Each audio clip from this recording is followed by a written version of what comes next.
Imagine this. You unlock your phone for one simple reason, maybe to check the weather, maybe to reply to one message, maybe to set an alarm. 20 minutes later, you're watching a video about a guy building a cabin in the woods. You've opened 5 tabs you'll never revisit. You have 1700 notifications, 37 screenshots. You'll never look at them again. And somehow you completely forget why you picked your phone in the first place. Sound familiar? Most people think clutter is physical: a messy room, a crowded desk, a closet stuffed with things you don't need. But there's another kind of clutter that most people never notice. It's invisible. It's sitting in your phone, your laptop, your inbox, your browser tabs, your downloads folders, and more importantly, it's sitting inside your brain. Today, we're talking about digital clutter, not because it's annoying, not because minimalism is trendy, but because digital clutter is quietly changing how your brain works. It's stealing attention, increasing stress, reducing focus, and making you mentally exhausted without you even realizing why. Let's unpack what's really happening. Your brain evolved in a world filled with limited information. For most of human history, information was scarce. You knew your family, your village, your surroundings. That was it. How? Before breakfast, you can consume more information than your ancestors encountered in weeks. News alerts, emails, group chats, memes, videos, comments, notifications, recommendations, updates every single day. Your brain hasn't evolved fast enough to handle this explosion. And here's the most important thing: your brain doesn't treat every piece of information equally. Every unread email, every notification badge, every open tab, every unfinished digital task consumes a tiny amount of mental energy. Individually, they seem harmless. Collectively, they're overwhelming. Think of your attention like computer RAM. Okay, the more programs running in the background, the slower the system becomes.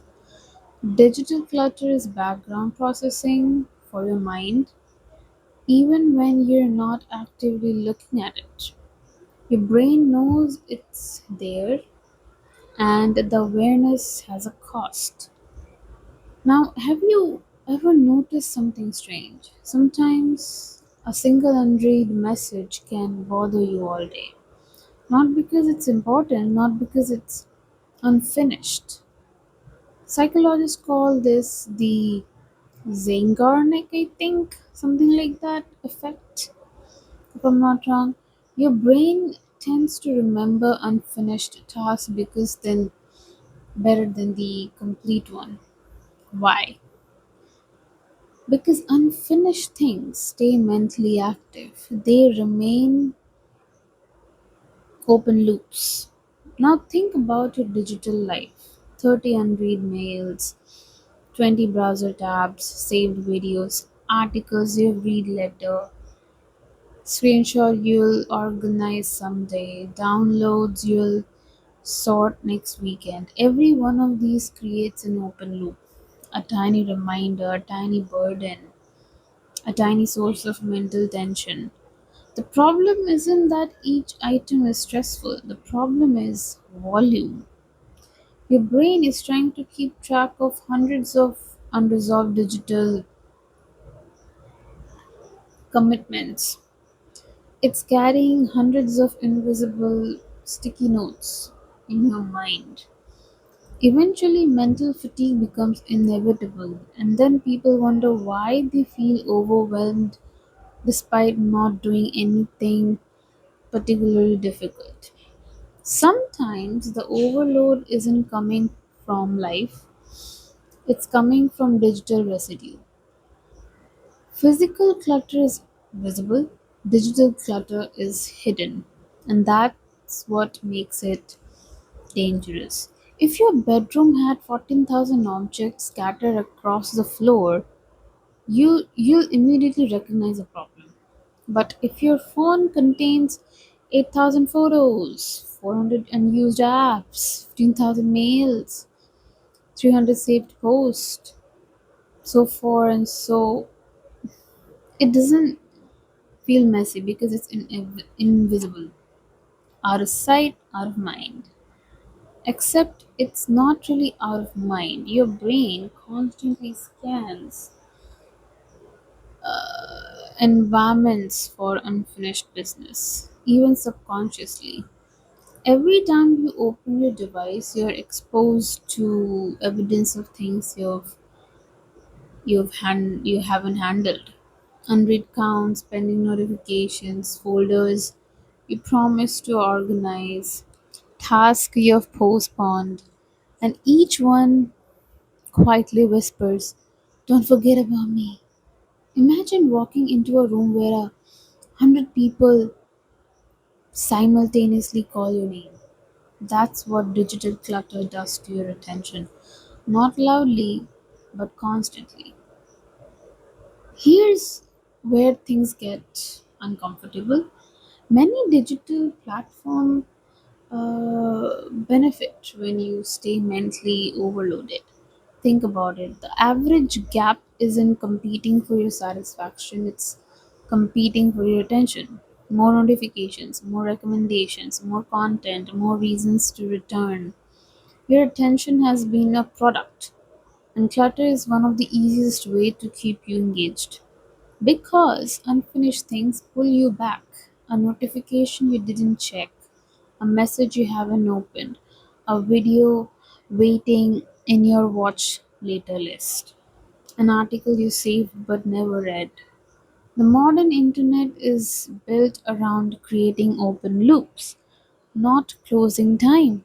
And the result, many people spend their entire day reacting, rarely focusing, really thinking deeply, really being fully present. Their attention becomes fragmented into tiny pieces, and fragmented attention creates fragmented thinking. You can't build meaningful ideas with constant interruptions. You can't enter deep focus when your brain expects the next notification every few minutes. Let's talk about something almost everyone does: digital hoarding, saving everything, screenshots, videos, bookmarks, notes, etc. and etc. More and more information. The funny thing is, most of it is never revisited. Most people save content because they're afraid of losing value. But here's the paradox: when you save too much, you lose your value anyway because nothing stands out. Your digital library becomes a digital landfill. Thousands of useful things become inaccessible because they're buried under thousands of other useful things.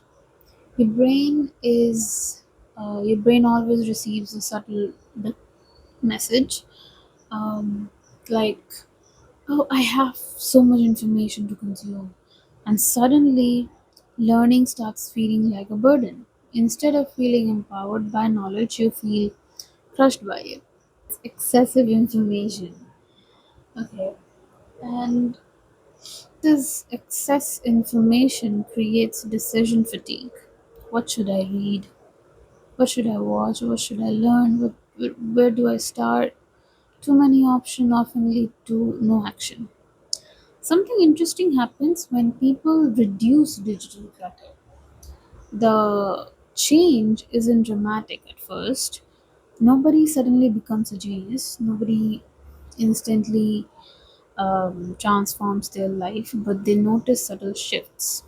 Less mental noise, less anxiety, more clarity, more focus.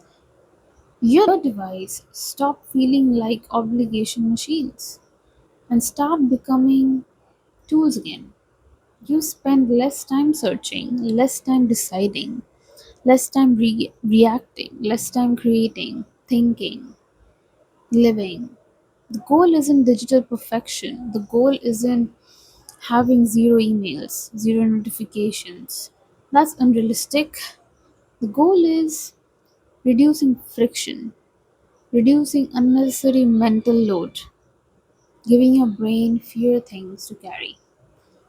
Here's the truth: most people are trying to fix their focus without fixing their environment. Brain is powerful, but it's not limitless. Every notification, every open tab, every unread message, every piece of clutter asks for a tiny piece of your mental energy. One piece isn't a problem, thousands are. So maybe today isn't about productivity, maybe it's about creating space, closing a few tabs, deleting a few apps, unsubscribing from a few emails. Not because minimalism looks good, but because your mind deserves room to think. Because clutter doesn't just fill your phone, sometimes it fills your brain. And when you clear one, you might finally clear the other. If the video makes you look at your device directly, hit subscribe and tell me one piece of digital clutter you're finally getting rid of.